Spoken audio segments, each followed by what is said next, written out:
President Cyril Ramaphosa has denied suggestions that South Africa is harbouring a fugitive from justice in the form of indicted former Botswana President Ian Khama. Khama has been in South Africa since late last year and faces 14 counts of relating to illegal possession of firearms with 3 other suspects in Botswana. The 4 are facing combined 52 charges relating to the alleged theft and unlawful possession of firearms. Our efforts to get comment from the Botswana Police and Prosecution Authority have been unsuccessful. However, we are also trying to get comment from the Botswana High Commission in South Africa. SABC News International reporter Khayelihle Khumalo is in conversation with former President Khama. Let's take you there live to the conversation. And of course, former President Khama is here with us. So really just give us his insights about his position. So, former President, thank you so much indeed for your time. You're welcome. Maybe just first and foremost, sir, give us an indication. Do you characterize yourself as a fugitive in South Africa? No, I'm definitely not a fugitive. If you were a fugitive, you would be like, for example, a fugitive from justice, which I definitely am not. Yeah. And just once again, sir, let's look at now the amended charges that have been leveled against you about acquisition of firearms and stuff. What do you make of these charges? Well, you know, I think if you allow me, I need to give you a little bit of background. You see, I left the ruling party in 2019, a few months before the general election. And the reason why I left the ruling party was because my CC was presiding over undermining democracy, the rule of law and human rights in Botswana. And you would know, I think most people know, that my father, alongside others, formed that party. And I also had the privilege of leading it for about 10 years until I left office. So it was a very painful and difficult thing for me to do that because of that bond I had with it. But I just felt that you couldn't just stand by, sit by, and see some individual come in and totally wreck what had been built up for over 50 years. So I left the party, as many others did, and joined and threw in my lot with other parties and campaigned to remove the ruling party from its stronghold, which we succeeded in doing. And because of that, they came up with, you will remember, that allegation that I had stolen $10 billion US from our central bank. An allegation which was totally fabricated. And the proof of that was that there was an independent report, 208 pages, which totally quashed those allegations. We had people, renowned people like Professor Thuli Madonsela in this country, who also quashed it. And even in Botswana, the High Court of Botswana threw it out and said it was fabricated, and the people responsible should be charged with perjury. And that was done on the eve of the election in order to try to inflict reputational damage on me, so that the voters would then, vote not for those I had been campaigning for. But of course it failed. So this now is the latest attempt to inflict reputational damage. But they've used the same tactic that on the eve of the binational, when my CC was going to meet President Ramaphosa, that the day before it should be orchestrated that I should appear in court on those ridiculous charges of being in possession of weapons. The weapons that I have are all licensed. That I want to assure you. They are all licensed. But let's just think for one moment. If 1 or 2 of the weapons I had were not licensed, you would expect in a normal situation, with a normal government, which ours is definitely not, the regime is not, they would come, not that I would expect different treatment, but maybe take into consideration, okay, this person used to be our head of state, and say, look, we believe you may have some weapons which are not licensed. Could we come and see them? That they haven't done. Could you show us their licenses? That they haven't done. Could you hand them over to the police? That they haven't done. Or could you regularize the fact that these weapons are not licensed and get them licensed? Or maybe even go to the extent of saying, look, you've been holding on to these weapons unlicensed. We expect you to pay a fine for that. Fine, that never happened.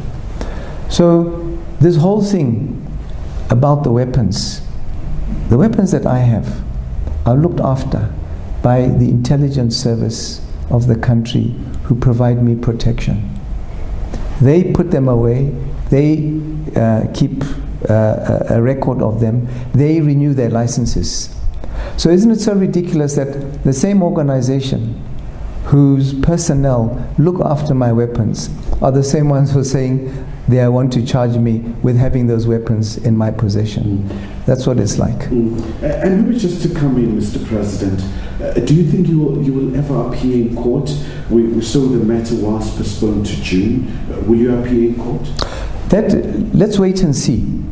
Let's wait and see, because you know, these charges, as I have said, are totally trumped up. Masisi himself was shown the charges for his approval. Where does it happen that a president would preside over wanting to look at the charges? If there's any example of something being politically motivated, that is it. Even that affidavit I've just referred to, which was false, he personally presided over that affidavit and actually made an amendment.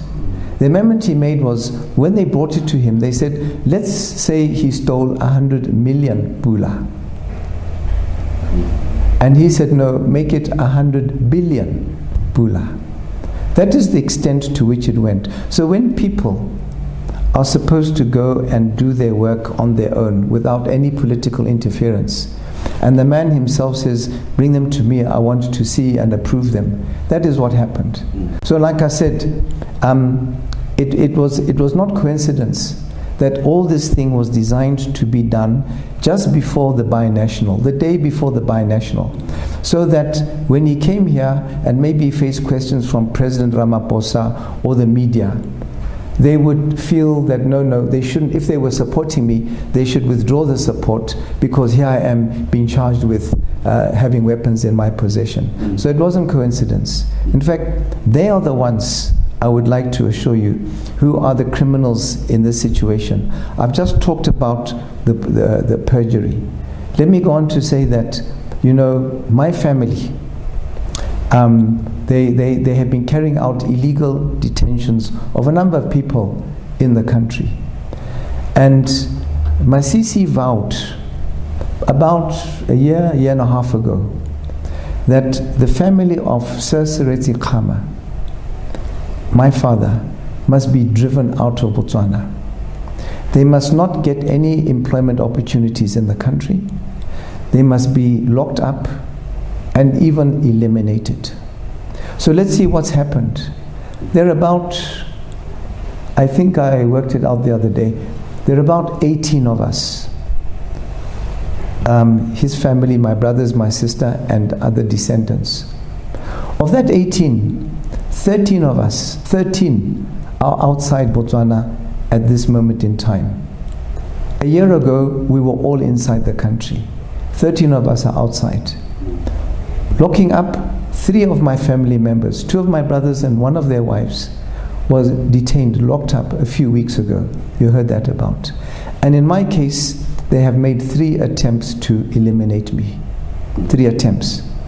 And the proof of that is the fact that a whistleblower has told me there were 3 diplomatic communications which spoke to it, and it is something that I have reported to the United Nations, who confronted the regime in Botswana to investigate, which they didn't do. I have called for an independent inquiry, which they haven't taken up. because I know that this independent inquiry would expose them. And even whilst I've been here in South Africa, I have been shown a report which indicates that Masisi's dream is to have me eliminated before the next elections in Botswana, because he sees me as the biggest obstacle to his re-election. And just, Mr. President, obviously all of this just happened on the eve of the binational commission meeting between the two heads of state. Right. What does this put bilateral relations between South Africa and Botswana? I mean, these are neighbors and obviously strong trading partners, but here you are, you're caught up right in the middle. Do you see this ending? Because it's a long-standing problem. Others call it a feud, others call it you're not seeing eye to eye with your successor. Are we ever going to see the end of this chapter? Well, let me first touch on the issue of the good relations. And I think it would have come out yesterday that they were talking about good relations. You tell me, as a South African, when a neighboring state accuses your financial institutions, private and the Reserve Bank, of money laundering in a false fabricated affidavit, how does that contribute to good relations? I hope that it could have been raised at some stage with Masisi to say, why did you accuse South African banks and our Reserve Bank of money laundering? That is an extremely unfriendly move, and especially now as it has been proven to have been fabricated, that the government of Botswana would go to that extent of implicating your financial institutions in crime. And like I said, it's not me saying so. It's there in black and white. The affidavit is there, you can get hold of it. The judgment of the High Court is there, you can get hold of it. So I would like to believe sometimes when you're standing there in front of the cameras, you're going to say that no, relations are good, we've come from far, and so on like that, because you wouldn't tend to say anything else. It wouldn't be diplomatic to do so. But I know, because I've been here for some time and I've met a lot of South Africans, and they have told me all is not right. Businessmen who go to Botswana, South African businessmen who say to me they really are so saddened by how things have deteriorated in that country, how we see businesses closing in that country and people wanting to leave purely because the political climate is toxic, which has been made so by Masisi. As to how we bring it to an end, there have been several attempts, I can reveal to you, by both within the country and outside the country, by even one or two heads of state outside the country, and by elders, both his party elders, clergy, and so on, but they have been rebuffed by him. I have said, I'm fine. If nothing like this can go on forever, and shouldn't go on for long, because it's not doing well. But I think he feels that even if he's able to bring about some kind of amicable solution between us, the elections still remain. And I'm not likely at the end of the day to pull back from campaigning, because I'm the one who put him there. I made a mistake. I was very foolish. I have apologized to the nation that I regret that decision. It was very poor judgment on my part, and the country is suffering for it. It's not just an issue between me and him. If you look at some recent rankings internationally, they say Botswana, people in Botswana, are amongst the 5 saddest, unhappiest people in the world. Bottom 5 in terms of that. When we had, during my time, we were the least corrupt country on the continent. That has changed because he is now presiding over corruption, engaging in tenders being given to his relatives and to his cronies, a self-allocation of land and other things like that. And having had a state of emergency, one of the longest during the COVID period of 18 months, so that they could bypass all the procedures that have been put in place to ensure that there is proper accountability. Mr. President, you have called it a personal persecution, a well-orchestrated plan against you. But I suppose the key question now is, you talk about several attempts in your life. Yeah. Do you feel safe in South Africa? Well, I'm still alive. I'm still alive. I know, despite attempts to change that situation, but I must say that whilst I've been here, the people around me, provided for my safety, have been doing a very good job. But they are going to have to be on their toes every day that I'm here, every week, because those people will not give up doing. That is the information that I've received, and that is the report I referred to earlier, implies that until the next elections, I'm seen as that threat. And I will admit I am, because I have vowed to work to get Botswana back to what it was, to be the beacon of democracy that it used to be, that many of us and many who came before me worked all those years, more than 50 years. You knew our reputation on democracy and the rule of law and human rights in our country. That has now been removed by this man, Masisi. And what do you make of some of the indexes? I think there was a report indicating that this ongoing feud obviously will affect Botswana's standing and destabilize the country. But obviously for the longest time, Botswana has always been hailed as this shining star of democracy, so to speak. So with this current situation, obviously this has been terribly affected. You know, even if you remove me from the scene, that would not change anything in Botswana. He's not acting the way he is because of me. It is just his style. And don't laugh, is Donald Trump. You have United States of America, you're laughing, a bastion of democracy for decades.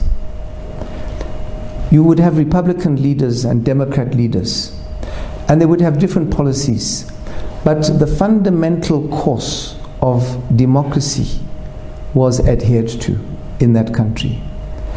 And then one day came along this man, Donald Trump, who just changed everything overnight, showed that he was intolerant, he was a racist. You know, when he lost the election, the extent, the lengths he went to try to overturn that result, including violence, things that we still hear of today. It just takes one man.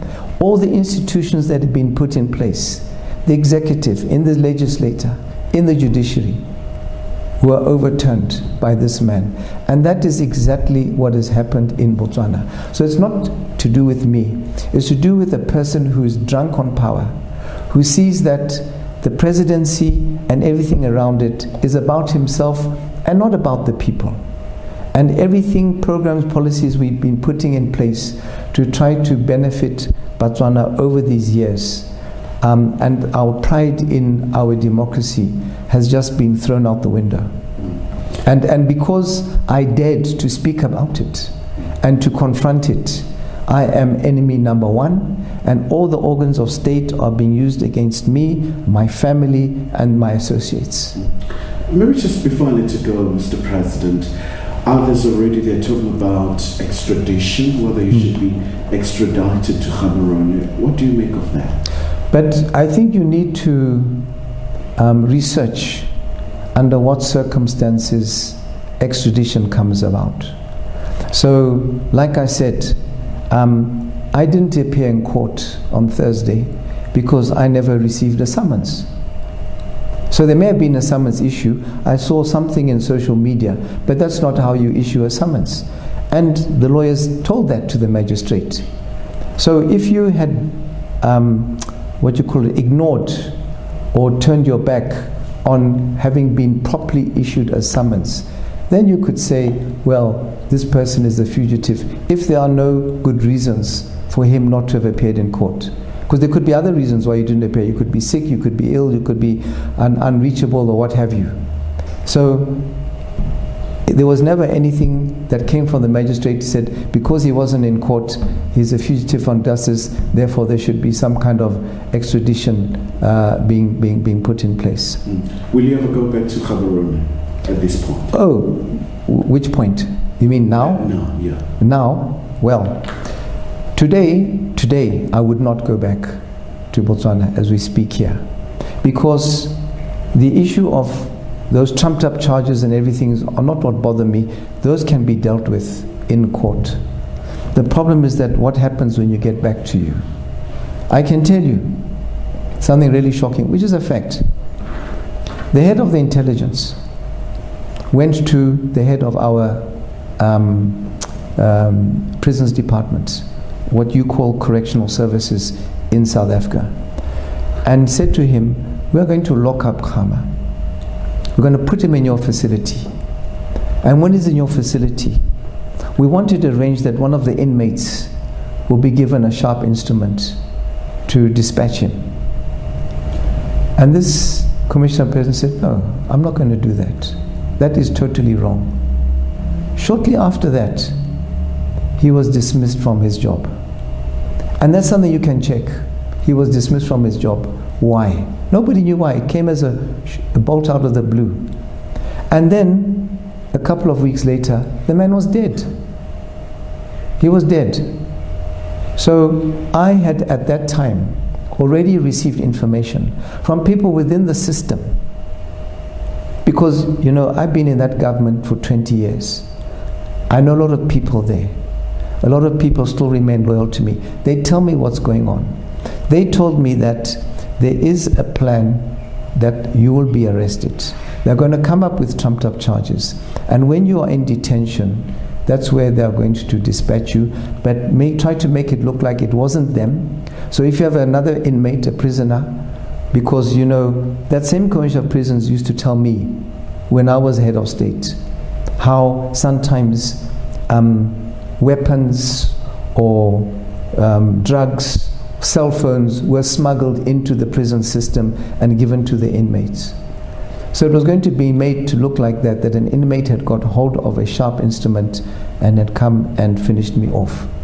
All right. So when you say to me, when I go back today, I've been warned by everybody that I know in this country who also have contacts back in Botswana, because a lot of them are relatives, a lot of them are business things. They've said, don't go back there if you want to stay alive. All right, Mr. President, we're just going to leave it there for today. But obviously, there's quite a litany of issues that have been raised by former Botswana President. First of all, talking about the trumped up charges, but also talking about the serious issue surrounding several attempts on his life, and he's going to continue to be in South Africa, obviously given a very hostile environment in Botswana. But also this has been going on for some time. And of course, the former president will remain here in South Africa, and of course, given all the challenges that he's facing back home. Well, that's Khayelihle Khumalo coming to us live there from Pretoria with former Botswana President Ian Khama. And this was an SABC News exclusive.